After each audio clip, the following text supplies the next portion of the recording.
Hello friends, பரி organic கார்டன்லேருந்து பேசுகிறேன். எல்லோரும் சுகமாக, நானும் இங்கு நலமே. இன்றைக்கி நான் உங்களுக்கு என்னுடைய கீரையை இன்றைக்கி ஹார்வெஸ்ட் பண்ண போகிறேன். அதுக்கப்புறம் இன்றைக்கி கீரைங்கெல்லாம் கொஞ்சம் நடலான் இருக்கேன். அதுதான் உங்களுக்கு காமிக்கலாம், இன்றைக்கி ஷேர் பண்ணலாம் அப்படின்னு இந்த வீடியோ எடுத்துருக்கேன். பாருங்களேன், இந்த கீரை எவ்வளோ அழகாக வளர்ந்துருக்கு. ஒரு பூச்சியும் இல்லை, ஒன்றும் இல்லை, அப்படியே ஃப்ரெஷ்ஷாக வளர்ந்துருக்குங்க.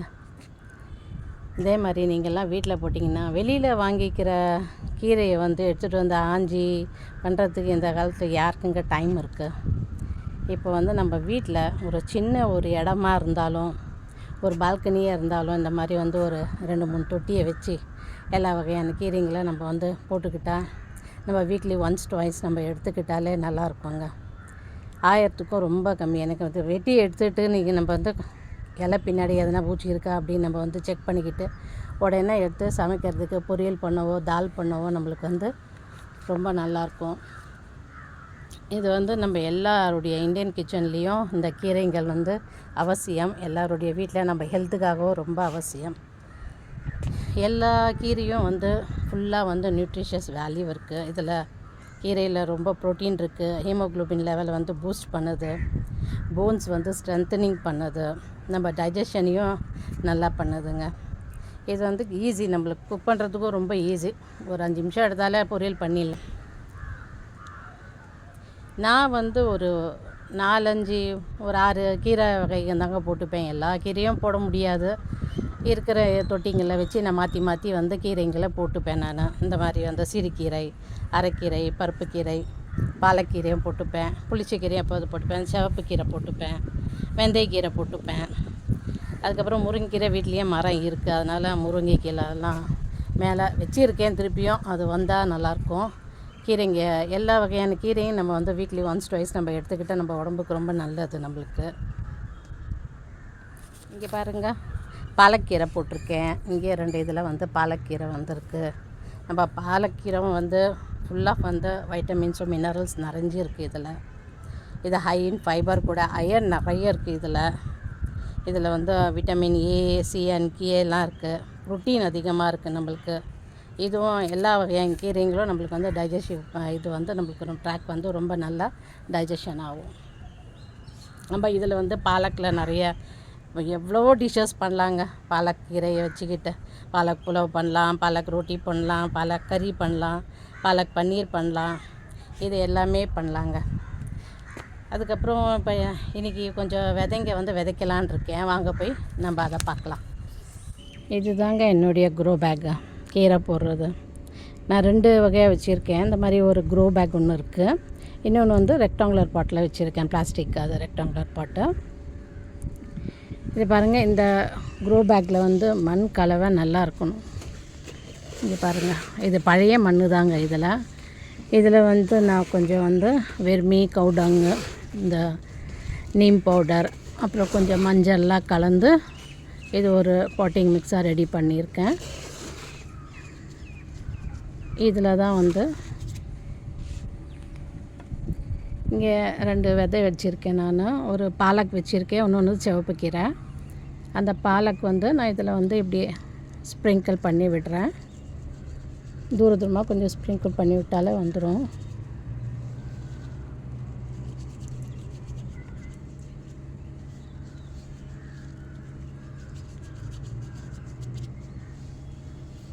ஒரு பாக்கெட் வாங்கினாலே போதுங்க. ஒரு கூடைக்கு ஒரு பாக்கெட்டு. அந்த மாதிரி ரெக்டாங்குலர் பேக்காக இருந்தால் நான் ஒரு பாக்கெட்டே 2 ரெக்டாங்குலர் பேக்கு 2 வாட்டி போட்டுப்பேன். 2 பாட்டுக்கு போடுவேன். அப்போ உங்களுக்கு ஒரு தடவை என்ன 2 தடவை 3 தடவை நம்ம கீரை பறிக்கும் போது நம்மளுக்கு எவ்வளவோ நம்மளுக்கு ஒரு பாக்கெட்லேருந்து நிறைய கீரை நம்மளுக்கு கிடைக்கும். அதுக்கப்புறம் மேலே கோகோ பீட்டில் கவர் பண்ணிடுறேன். நான் கோகோ பீட்டில் எதுக்கு பண்ணுறோன்னா, இது மாய்ஸ்சர் இருக்கும். இப்போ வெயில் ரொம்ப அடிக்குது இல்லையா, அதனால் மண்ணில் போட்டால் சீக்கிரத்தில் வளராது. நம்ம இது மாதிரி கோகோ பீட்டில் நம்ம கவர் பண்ணி தண்ணி விடும் போது சீக்கிரத்தில் ஒரு 2 நாள்லேயே அது முளைச்சி வந்துடும். இந்த க்ரோ பேக்கில் எங்கேயும் நம்ம நர்சரிலேயும் வாங்கிக்கலாம், ஆன்லைன்லேயும் வாங்கிக்கலாம். இதெல்லாம் பாருங்கள், என்னுடைய க்ரோ பேக்ஸ்லாம் 3 வருஷமாக இருக்குது என்கிட்ட. கிழியும் இல்லை, ஒன்றும் இல்லை. ஏன்னா நம்ம மெயின்டைன் பண்ணுறதை பொறுத்து தான் நம்மக்கிட்ட இருக்கும். நம்ம எப்போயுமே மண் கலவையோடு நம்ம க்ரோ பேக்கை தூக்கணும், சீக்கிரம் கிழிஞ்சி சீக்கிரம் ஸ்பாயில் ஆகிடும். நம்ம வச்ச இடத்துலையே நம்ம மண்ணெல்லாம் எடுத்துகிட்டு திருப்பி நம்ம புது மண் எதுனா போடணுன்னா நம்ம வச்ச இடத்துலையே நம்ம யூஸ் பண்ணோம்னா எடுத்துகிட்டு மண் அதில் கொட்டினோம்னா நம்ம க்ரோ பேக் ரொம்ப நாள் வரைக்கும் இருக்கும். அப்புறம் இந்த மாதிரி தண்ணி விட்டுடுங்க.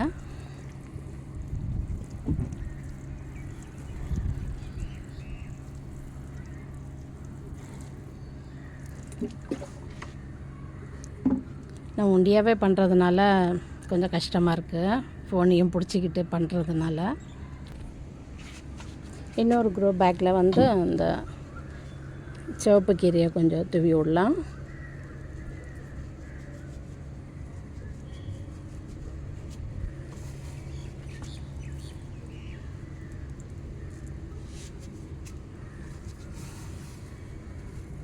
இங்கே ஒரு பேக் இருக்குது. ஒரு பாக்கெட்லேயே நிறைய இருந்துச்சு அது. அதனால் இதில் நம்ம கிட்ட போட்டால் ரொம்ப நல்லா பெருசாக வந்துடும் அது. இப்போ எல்லாத்துக்கும் நமக்கு அதுக்கு இடம் விடணும்ல, தூரமாக வந்தால் தான் கொஞ்சம் நல்லா வரும். அதனால் ஒரு பாக்கெட்டில் நான் 2 இதுக்காக போட்டேன். ஒரு கோகோபீட்டில் கொஞ்சம் கவர் பண்ணி விட்டுருங்க.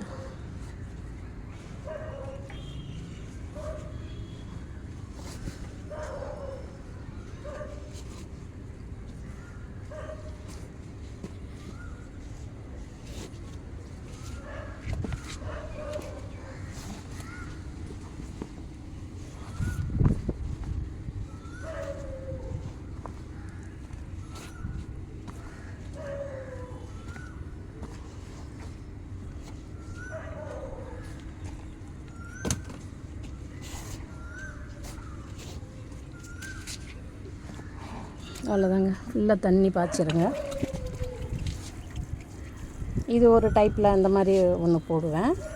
நெக்ஸ்ட் நம்ம ரெக்டாங்குலர் பேக்கில் எப்படி போடுறேன்னு உங்களுக்கு காட்டுறேன். அவ்வளோதான், 2-3 டேஸ்லேயே இது முளைச்சி வந்துடும். இந்த மாதிரி வீட்டில் நம்ம வாரத்துக்கு ஒரு தடவை இல்லை 2-3 தடவை கூட நம்ம கீரைன்னு நம்ம எடுத்துக்கலாம். நம்மளுக்கு அடிக்கடி ஒவ்வொரு கீரைக்கு பின்னாடி ஒவ்வொரு கீரை நம்ம பறிச்சிக்கலாம். இங்கே பாருங்கள், இதுதான் என்னுடைய ரெக்டாங்குலர் பாட்டு. இங்கே லைனாக வச்சுருக்கேன் நான். இது பாருங்கள், ஒரே ஒரு பாக்கெட் தான் நான் எடுத்திருக்கேன். இது பருப்பு கீரை. இது பருப்பு கீரை நான் 2 தொட்டிக்கு போடுவேன். நான் நிறைய இருக்குது, ஒரு பாக்கெட்லேயே நிறைய இருக்குங்க. நீங்கள் இந்த மாதிரி எடுத்துக்கிட்டு நான் பாத்தி கட்டி போட்டிருக்கேன் பாருங்கள். இது ஒரு மெத்தடாக போட்டிருக்கேன்.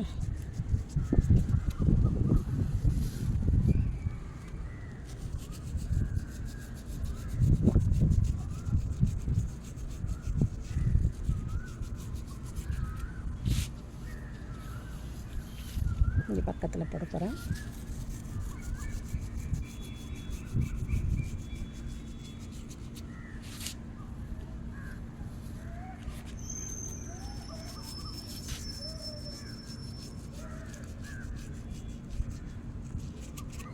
பாருங்கள், இன்னும் கூட என்கிட்ட விதை மீந்து இருக்குது.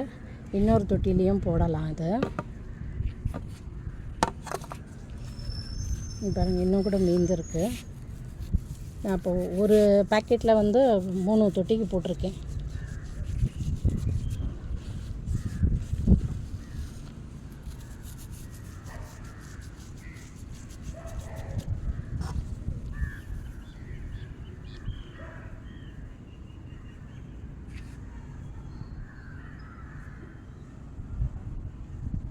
போட்டுட்டேன் பாருங்கள், 1 2 3 தொட்டிக்கு போட்டிருக்கேன் ஒரு பாக்கெட் விதைய. அப்புறம் இதில் கோகோபீட் போட்டு நம்ம கவர் பண்ணிடலாம். நான் இப்போ சொன்னேன் இல்லையா, இது மாய்ஸ்சரை நல்லா மெயின்டைன் பண்ணும். நல்லா 2-3 நாளையே துளுத்து வந்துடும். ஃபுல் டே இது வெயிலில் தான் இருக்குது. இந்த தொட்டியெல்லாம் நிழலில் நான் எதுவும் வைக்கலை. அதனால் கோகோபீட்டில் கவர் பண்ணோம்னா மாய்ஸ்சரை மெயின்டைன் பண்ணும். இப்படி எதுக்கு போடுறேன் அப்படின்னு சொன்னால், நம்ம கீரை எல்லாம் போட்ட பிறகு தண்ணி ஊற்றும் போது வந்து தப்பு பண்ணிவிடுவோம். டக்கு டக்குன்னு ஊற்றும் போது தண்ணி என்ன ஆகிடும்னா செடிங்க முளைச்சி வந்த பிறகு படுத்துரும், சாஞ்சிடுச்சுன்னா அது இந்த மாதிரி மெத்தடாக நம்ம போட்டோம்னா இந்த மாதிரி சைடில் தண்ணி விட்டுக்கலாம். இந்த மாதிரி சைடில் தண்ணி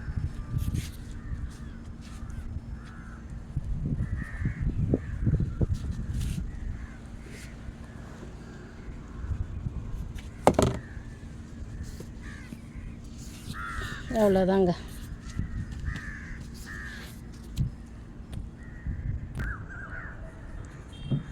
தண்ணி பாய்ச்சிடலாம். நல்லா ஃபுல்லாக தண்ணி இப்போ நீங்கள் போட்டதுக்கெலாம் நல்லா தண்ணி பாய்ச்சிடணும். இப்போ இந்த மாதிரி தண்ணி ஊற்றுறதுக்கும் அதுக்கப்புறம் வந்து வளர்ந்த பிறகு வந்து இந்த மாதிரி பூவாலியாக இருந்தால் ஊற்றலாம். இல்லைன்னா வந்து நம்ம வந்து ஜக்கில் கூட ஊற்றலாங்க. சைடில் அப்படியே நம்ம வந்து ஊற்றிட்டோம்னாலே அது ஒன்றுமே ஆகாதுங்க. இந்த மாதிரி வந்து நட்டோம்னா நம்ம ஒரு செடியும் வந்து சாயாது. எல்லோரும் சொல்லுவாங்களே அப்படியே படுத்துடுது ஒரு பாருங்கள். இந்த பக்கம் ஒரு செடியும் வந்து இந்த பக்கம் அந்த பக்கம் எதுவுமே படுக்கலை. இந்த மாதிரி இந்த டைப்பில் போட்டால் அவ்வளோதாங்க. இது போட்டுட்டா ஒரு மாதத்துலேயே நீங்கள் வந்து கீரையை பறிச்சிடலாம். இங்கே பருப்பு கீரை போட்டிருக்கேன், அங்கே பாலக்கீரை போட்டிருக்கேன், அங்கே சிவப்பு கீரை போட்டிருக்கேன். இன்னும் கொஞ்சம் கீரைங்கெல்லாம் போடணும் நான். இதில் அவ்வளோவா பெஸ்ட் அட்டாக்லாம் எதுவுமே வராதுங்க. இதில் இந்த கீரைங்கெல்லாம் பொறுத்த வரைக்கும் அவ்வளோ வராது. மில்லிபக்ஸு கொஞ்சம் இதுவாக இருக்கும், பிடிக்கும். எங்கன்னா 1-2 நம்ம வந்து பார்த்துக்கிட்டே வரணும். வீக்லி ஒன்ஸ் அப்படியே செக் பண்ணிக்கிட்டே வந்தால் எதனா கீரைங்க எதனா வந்து சாப்பிட்ருக்கா, பச்சை புழு எதனா வரும். அதை நம்ம பார்த்துட்டு நம்ம இது பண்ணிட்டோம்னாலே அவ்வளோவா இது மண் கலவை வந்து நல்லா இருந்துச்சுன்னா எந்த புழுவும் வந்து இந்த இலைங்கெல்லாம் வந்து பாதிக்காது. நல்லாயிருக்கும், ஃப்ரெஷ்ஷாக இருக்கும். அதுதாங்க. நீங்களும் இதே மாதிரி வந்து வீட்டில் போட்டுக்கலாங்க கீரையை.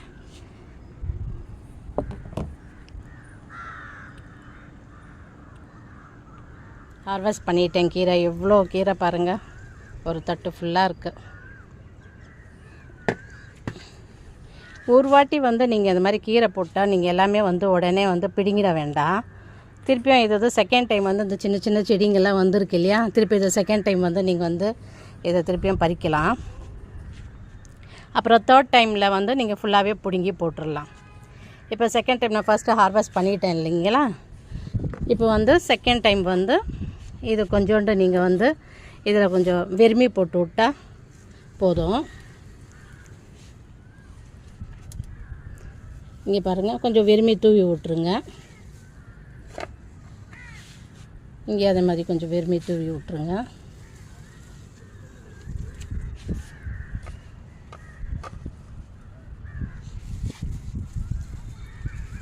அவ்வளோதாங்க. திருப்பியும் இது வந்து நல்லா வந்து வளர்ந்துடும்.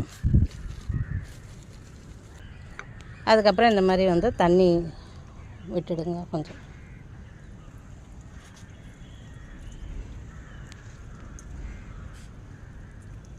திருப்பி இது ஒரு 2-3 நாளைக்குள்ளே திருப்பி அந்த கீரைங்கெல்லாம் திருப்பி நல்லா வளர்ந்துடும். ஒரு வாரத்துலேயே நல்லா திருப்பியாக செகண்டு நீங்கள் அறுவடை பண்ணிடலாம். இதெல்லாம் சின்ன சின்ன செடியெலாம் நீங்களும் இதே மாதிரி வந்து உங்கள் வீட்டில் ஒரு சின்ன ஒரு பால்கனியாக இருந்தாலும் இந்த மாதிரி வந்து நீங்கள் செடி வச்சு இந்த மாதிரி கீரை செடிங்கெல்லாம் வச்சு நீங்கள் அடிக்கடி வந்து நம்ம உடம்புக்கு நல்லதாக நம்ம வீக்லி ஒன்ஸ் வந்து நம்ம வீக்லி ஒன்ஸோ ட்வைஸோ நீங்கள் வந்து இந்த மாதிரி கீரை வகைலாம் எடுத்துக்கிட்டிங்கன்னா உங்கள் உடம்புக்கும் ரொம்ப நல்லது. பெஸ்ட் அட்டாக்காக இருந்தால் நீங்கள் வந்து வீக்லி ஒன்ஸ் வந்து நீம் ஆயில் ஸ்ப்ரே பண்ணிக்கோங்க. நான் வந்து நீம் ஆயில் மட்டும்தான் ஸ்ப்ரே பண்ணுறேன்.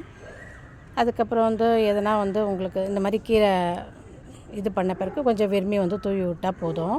இல்லை கவுடங்கோ உங்கள்கிட்ட என்ன இருக்கோ அதை நீங்கள் தூவி விட்டுக்கலாம். செகண்ட் டைமும் இந்த மாதிரி வந்து வந்துடும். அதுக்கப்புறம் வந்து ஃபிஷ் அமீனோ இருந்தால் கூட நீங்கள் மேலே வந்து அடிக்கலாம், ஹெல்த்தியாக இருக்கிறதுக்காக. அவ்வளோதாங்க. உங்களுக்கு என்னுடைய வீடியோ பிடிச்சிருந்தா லைக் பண்ணுங்கள், ஷேர் பண்ணுங்கள், சப்ஸ்கிரைப் பண்ணுங்கள். தேங்க்யூ ஃபார் வாட்சிங் மை வீடியோ. பாய்.